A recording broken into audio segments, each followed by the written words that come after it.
One slave escaped the quarries and vanished into the desert, a nameless fugitive whose brief freedom sparked whispers among the others trapped behind. But when the overseers finally caught him, what happened next made even the hardest men turn away. His punishment wasn't just about pain. He was turned into a living warning, starved and chained at the very edge of the worksite, forced to watch others pass by, each step a reminder of what happened to anyone who tried to run. But before anyone ever dreamed of escape, the nightmare began much earlier. It started the moment Egyptian slavers marched into your village. Being captured didn't just mean losing your freedom, it meant losing your name, your family, and even your body. Egyptian slave raids were organized down to the last detail. Soldiers stormed in, rounding up entire villages with ropes, sometimes twisted from the hair of earlier captives. You'd be forced into a line of 20, wrists bound to the neck of the person in front. If you stumbled, you choked. If you hesitated, you got a spear butt to the ribs. Families stuck together at first, but not for long. Temple carvings at Thebes show mothers clutching their children, walking barefoot across burning sand. The lucky ones kept their kids for a little while, but most families were torn apart as soon as they reached the first checkpoint. Some ancient records mention captives left to die if they were too weak for sale. Soldiers tested children by making them carry heavy loads. If they couldn't keep up, they were abandoned on the roadside. Branding was next. Archaeologists have discovered branding implements likely used to mark slaves' origin and assignment, including a bronze rod excavated at Thebes. The branding wasn't just about ownership, it was a ritual. Priests chanted as they pressed hot metal into flesh, shoulders, thighs, wherever the mark would show. The symbols meant everything. A falcon for quarry work, a snake for mines, a loaf of bread for domestic service. These weren't random marks, and everyone knew what they meant. The pain didn't end with the burn. Priests smeared ash into the wound, reciting curses like, "Servant of Horus, bound unto death." The depth of some marks suggests they scarred muscle, not just skin. Imagine being forced to haul limestone blocks with a fresh wound that never healed right.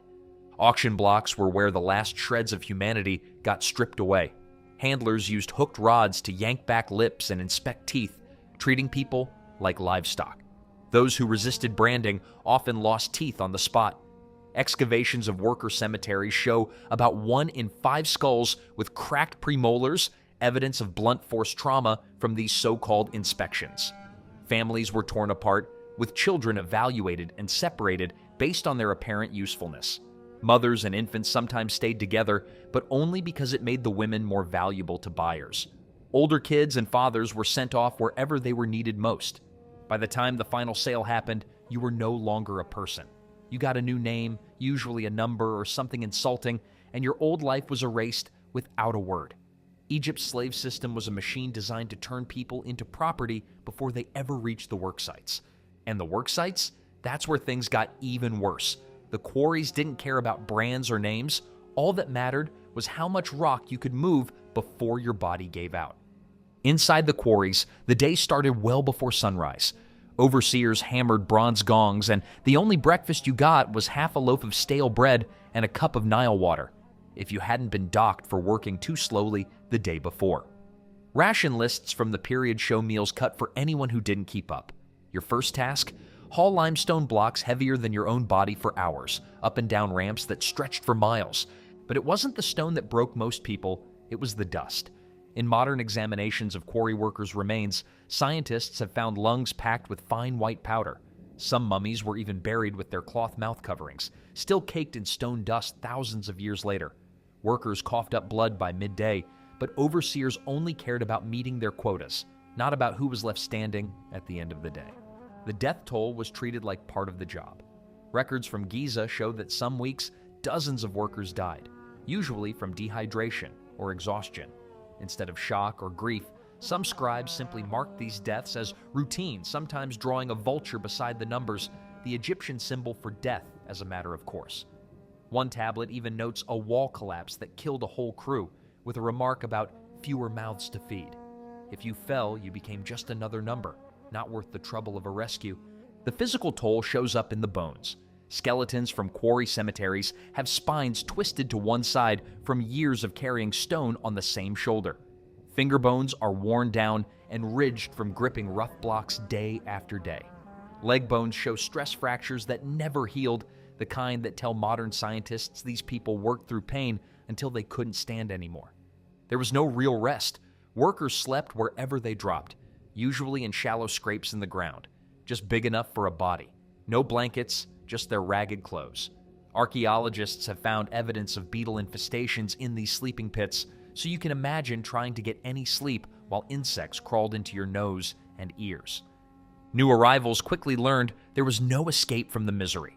Overseers welcomed fresh captives with brutal hazing, sometimes forcing them to drink water laced with lime dust just to see who would get sick. It was a warning. Your body belonged to the quarry now, and nobody cared how long you lasted. Accidents happened all the time, but rescue was rare. One ancient papyrus describes a landslide that buried 20 men alive. The foreman's response? Order the rest to dig out the usable stone and leave the bodies where they fell. Modern ground-penetrating radar has even found human remains still trapped inside quarry walls, mixed right in with the limestone. For the unlucky ones, death came slow. Broken ribs, cracked skulls, mangled limbs left untreated. Anyone who slowed down too much was sent to the salt mines, a place so deadly most people didn't last more than a few months. Escape started to look less like a gamble and more like the only option, no matter how dangerous it was. Life in the quarry stripped people down to raw survival, but not everyone accepted their fate. Some risked everything and ran. From the moment someone slipped away, the world shifted. Now, you weren't just a slave. You were quarry for a different kind of hunter. Egyptian overseers didn't rely on luck to catch runaways.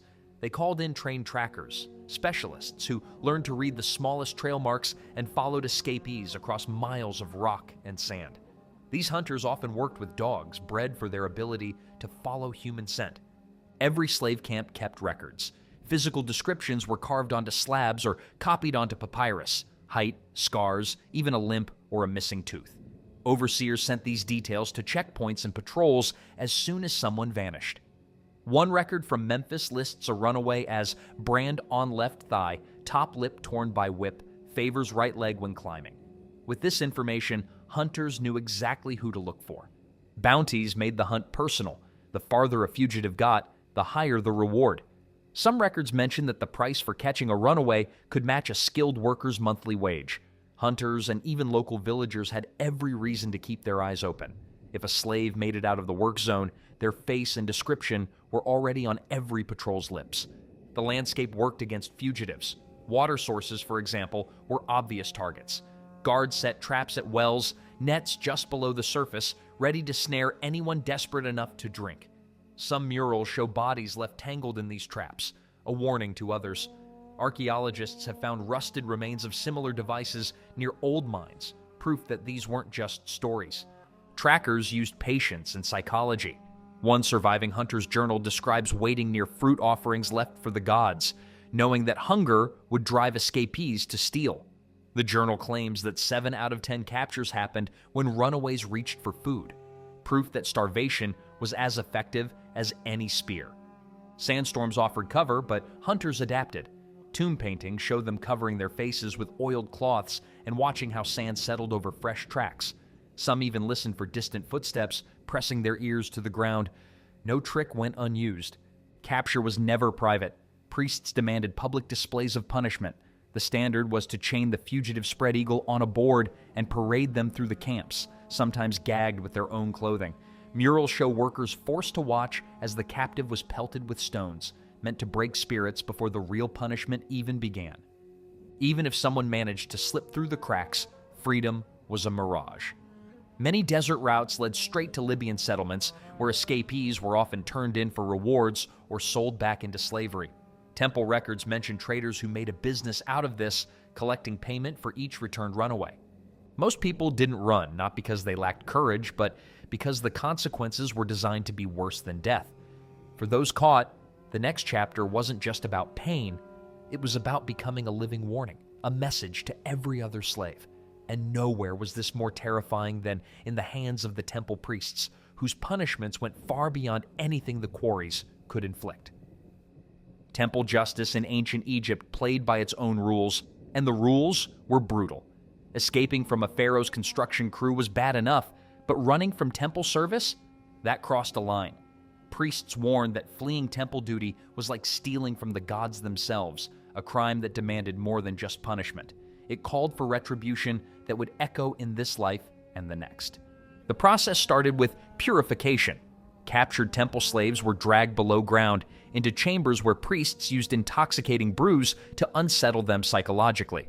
Some ancient residue analysis points to barley beer mixed with blue lotus, a combination that could cause hallucinations and confusion. The goal wasn't mercy. It was to make sure the captives believed their suffering came straight from the gods. One prisoner scratched a message on a pottery shard. Ra spoke through the walls, saying my skin would burn forever. Whether or not the gods actually talked, the priests made sure the message got through. Temple trials were less about justice and more about putting on a show. Priests staged divine judgment with weighted scales, pretending to weigh a slave's heart against a feather. Reliefs at Edfu show the priest's thumb pressing down, making sure the verdict was always guilty. The charge? Soul theft, as if escaping wasn't just breaking the rules, but robbing the gods themselves. Punishments were designed to be seen and remembered. Sometimes the condemned were bound to statues of the gods they'd supposedly offended, wrapped in linen strips soaked in honey, and left for insects. The exact details are lost to time, but ritualized violence against temple escapees served as divine warnings. Physical evidence backs up some of the brutality. Archaeologists have found a mummified hand with chewed fingers in a temple drain at Thebes, likely the result of a desperate attempt to escape bindings. Branding in the temples took things to another level. While most slaves got a simple mark, temple runaways received entire sentences burned into their skin. The worst mark, Anubis's dinner, meant a death sentence, being fed to jackals. Psychological torment was part of the package. Slaves were kept in confession chambers, where priests used hidden pipes to mimic the voices of gods. Temple slaves denied a proper burial lost any hope of reaching the afterlife. Their names were scratched from records and their bodies dumped in unmarked pits, what archaeologists now call ghost graves. One pit near Abydos held hundreds of skeletons, all showing signs of trauma, all facing west, the direction Egyptians believed led to eternal wandering. Some survivors didn't get off easy. Pardoned temple slaves were turned into living warnings, forced to stand at temple entrances for years, their punishments on display. Egyptian cities didn't just punish slaves, they put on a show. Public correction ceremonies were announced days ahead by neighborhood criers, and every slave within earshot was required to attend. Skipping out wasn't an option. Scribes stood by, taking notes on who showed up, who flinched, and who tried to look away. The whole thing was staged to make sure no one forgot what happened to those who tried to run. The ritual always started the same way. Guards dragged the captured slave through the streets, tied up with a leash made from dried bull tendons. First stop was the local temple, where priests would sprinkle salt water on the prisoner's wounds and chant about divine justice. Then, it was on to the marketplace, where vendors hurled spoiled fruit and scraps. Some even wrote off the rotten produce as ceremonial expenses in their tax ledgers. The message was clear: humiliation came before pain. Things only got worse from there. The slave had to kneel at their former master's doorstep and kiss the stone threshold. If they hesitated, attendants used bronze hooks to force their mouths open until their teeth scraped the ground. There's a medical papyrus describing a slave who bit through his own tongue during this ritual. The doctor's notes are cold. Tongue removed, patient lived, lesson reinforced. Then came the whipping. It wasn't random violence. The punishment was public, methodical, and calculated to terrify the crowd. Leather whips tipped with copper beads left spiral-shaped cuts. Archaeologists have found these marks on mummified remains from worker cemeteries.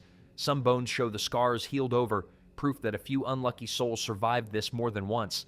The psychological side was just as harsh.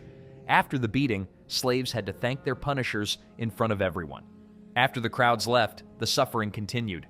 Survivors were locked in tiny reflection chambers, forced to stand in salt water that kept their wounds open and attracted beetles.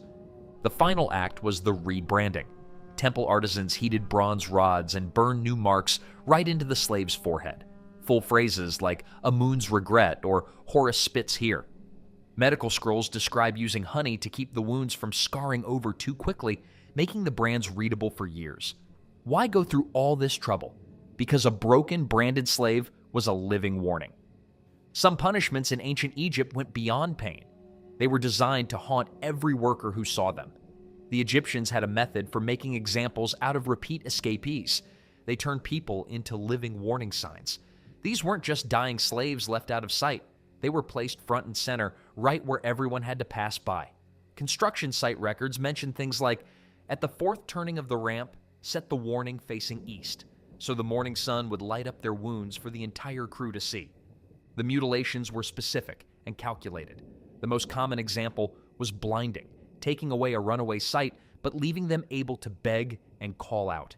Sometimes a hand was removed if someone had stolen food, forcing them to watch others eat just out of reach. These victims were left alive, mutilated, and exposed to insects as constant reminders of what happened to those who tried to run. One merchant's diary mentioned seeing a man chained upright near a work site, his branded forehead visible from a distance, surrounded by swarms of flies.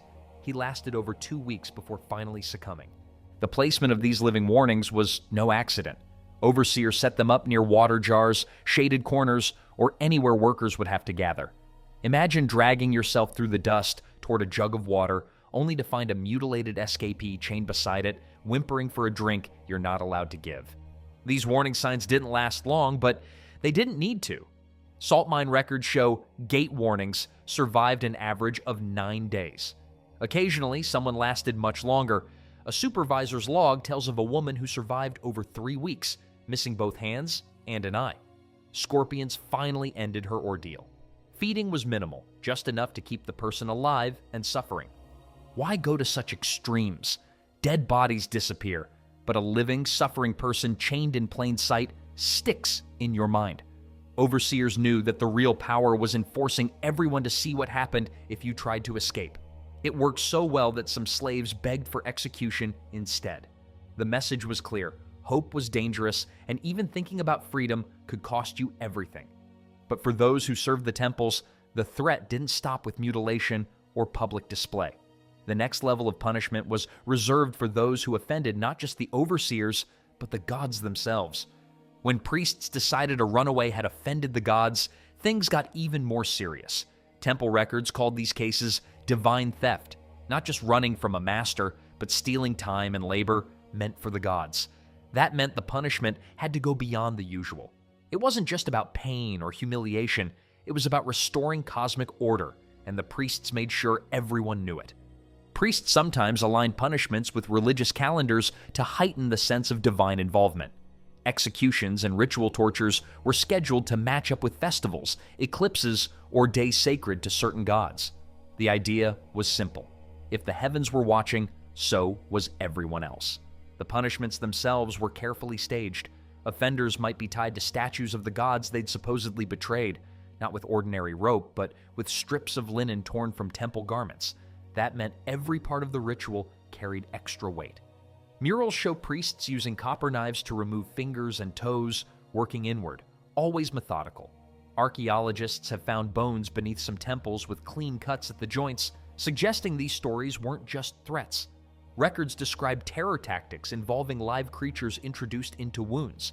Some manuals mention sealing insects in hollow statues above the victims, letting them drop onto open flesh as part of the ritual. Medical scrolls from the period talk about cleansing wounds after these ceremonies, usually by scraping out maggots or beetle larvae. The whole process was designed to make the suffering unforgettable. Priests claimed the gods dictated each punishment. They'd consult statues using hidden mechanisms, making it look like a deity was choosing the next torture. One favorite was Horus's gaze, where slaves were forced to stare at polished bronze mirrors reflecting sunlight until their eyes gave out. Some temple accounts bragged about how long it took, 3 hours at the summer solstice, just to make sure everyone remembered. Water could be a weapon, too. Runaways who stole temple water got Happy's justice, forced to drink until their bodies couldn't take anymore. Archaeologists have found skeletons with broken ribs and distended bellies, likely from this exact punishment. The message was clear: steal from the gods, and you paid with more than your life. The psychological warfare was relentless. Priests staged fake resurrections and ghostly returns, using smoke and hallucinogens to terrify other slaves. If you thought you saw a punished runaway spirit, that was the point. Priestly manuals warned that disloyalty could doom entire families, including children. Sometimes the punishment was branding. Sometimes it meant being forced to watch as a parent suffered.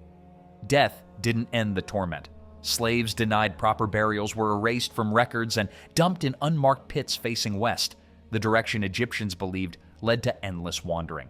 Modern archaeologists call these mass graves dark mirrors, filled with skeletons showing signs of violence before and after death. Some survived, but just barely.